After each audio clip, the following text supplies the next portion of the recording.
তো নমস্কার বন্ধুরা, আমার নাম Joy. Welcome to my YouTube channel foodie মানুষ। তো বন্ধুরা, আজকে যে রেসিপিটা বানাবো আমি, তো সেটা পেঁয়াজি বলা যাবে না, পেঁয়াজের জাত হয় টাইপের। তো এটা খুবই জনপ্রিয় একটা স্ট্রিট ফুড। তো এটা কি করে তোমরা বাড়িতে বানাবে সেটা দেখতে গেলে তোমাদেরকে ভিডিওটা দেখতে হবে। তো চলো দেরি না করে ভিডিওটা শুরু করা যাক।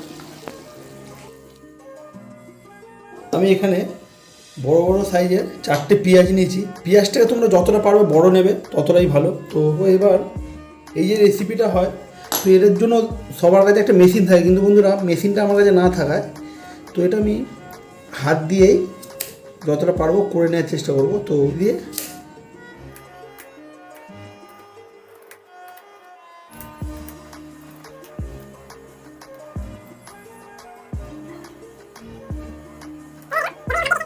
এর উপরে কোটিংটার জন্য যেটা করবো, তো দেখে নাও 1 কাপ মতো আমি কর্নফ্লাওয়ার নিয়ে নিয়েছি। তো এবার ঝালের জন্য বন্ধুরা এর মধ্যে আমি আদা রসুন আর লঙ্কা পেস্ট করে নিয়েছি, সেটা দিয়ে দিলাম 1 চামচ। অল্প একটু বেকিং পাউডার, স্বাদ অনুযায়ী নুন। আর বন্ধুরা ব্যাটারটাকে বেশি পাতলা করো না, তো অল্প অল্প জল দেবে আর এটাকে মেশাবে ভালো করে।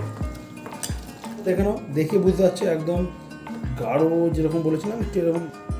পেঁয়াজটা নিয়ে এর মধ্যে দিয়ে দেবো, দিয়ে পেঁয়াজটাকে একটু ছড়িয়ে নেবো, নিয়ে এর উপরে সাইডে সেটার উপরে পেঁয়াজটাকে দিয়ে দেবো, দিয়ে এর মধ্যে ভালো করে ব্রেড ক্রামটাকে দিয়ে দেবো। তো বন্ধুরা দেখে নাও, ব্রেড ক্রাম ভালো করে মিশিয়ে নেওয়ার পরে, তো বন্ধুরা তেলটাকে একদম ভালোভাবে গরম করে নিয়ে পেঁয়াজের ফুলগুলোকে ছেড়ে দিতে হবে। এবার তোমরা চাইলে এটাকে একটু কড়া করেও ভাজতে পারো বা এরকমই হালকাই ভাজা রেখে দিতে পারো। তো এটা রেডি। তো এবার খেতে খেতে বলি কীরকম হয়েছে, নিয়ে নেবো।